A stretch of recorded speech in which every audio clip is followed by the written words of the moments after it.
in 2013 we started with the strategic priorities. I hope everybody remembers what those three are. I kept notes for myself because I want to make sure I don't say it wrong. Right. First of all, we're creating world-transforming communities of faith. That's the centerpiece. Number two, equipping ourselves and others as transformational leaders. And number three, directing our resources to our common goals. As we think about those three things, we've been on a journey trying to figure that out, and we hired SLI along the way to kind of guide us, and they gave us three key values I want to remind you all about.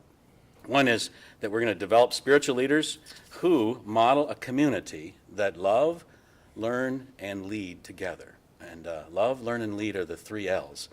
And we're going to create environments within our conference and in our committees that foster transformation. I think that's key for us to remember. We are about transforming the world, and we're about transforming the annual conference so it can do a better job of building up leaders to transform the world.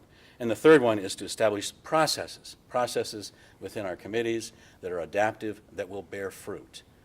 Now, in this whole thing, we've done some things that are pretty important. We have defined our mission, we've defined our vision, and we have adopted a WIG, a wildly important goal.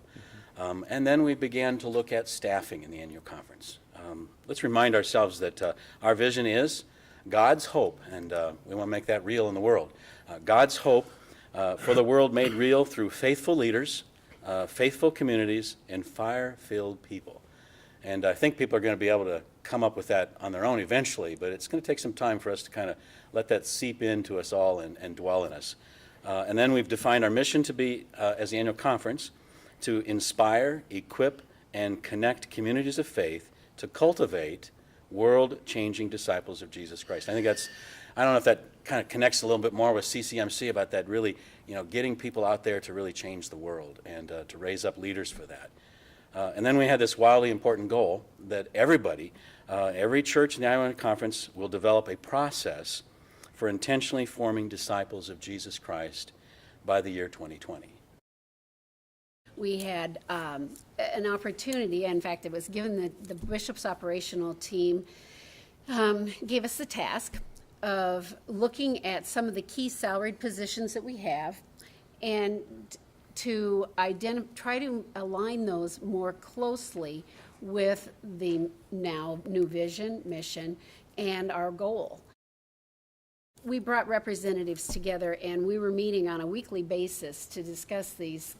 What would these key positions be that would meet our mission, vision, values most likely? So it really was a timely thing because Yes, of time. the situation of the annual conference. Right. And it was a way to begin to adapt. Right. And kind Right. of get First ourselves a little more aligned Yep. with our conference priorities and our mission and vision. That's correct. What we found is that we did need someone who was really focused on new communities of faith. Yes. We needed someone who was really focused on developing congregational excellence, and we needed someone who was really focused on development of clergy and laity leaders. So anyway, it was really interesting that all that conversation was already happening in all these different arenas. Budget that we're presenting will lower apportionments about $500,000. Now, not all of that is due to this new staffing model. But it is part of a longer-term goal that we set last fall as well, November of 2017, when we wanted to set a long-term goal that we would reduce apportionment askings by $1.5 million by the year 21-21. And we understand that we understood at the time, especially, that this team was still working. And we didn't want to just impose a number upon them. We wanted to make sure that we gave them and CCMC and the entire conference that depends upon this income. We wanted to give them some flexibility, and so rather than just kind of saying so much per year, we put it out there that was our long-term goal. As it happens, 1/3 of that was we were able to do that this year with the new staffing model and lowering of general church apportionments. CCMC exists is to really put into action the other decisions that have been made to do the ministry of God in the conference and actually throughout the world. And over the past number of years, and I don't know the exact number, but over a number of years, we've been working to create coalitions within CCMC that will work together.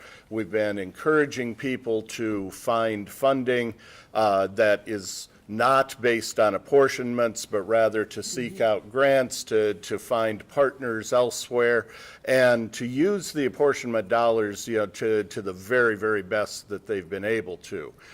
We've worked with CF&A, the Council on Finance and Administration, to create a budget that will support the ministry of the conference, and yet, really also put that ministry into the best financial shape that it can be.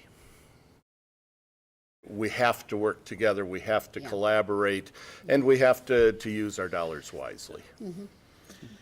Yeah, a cultural shift, leadership that is collaborative, a world that is transformed.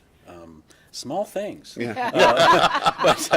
it is a big vision of really changing the world and making hope real.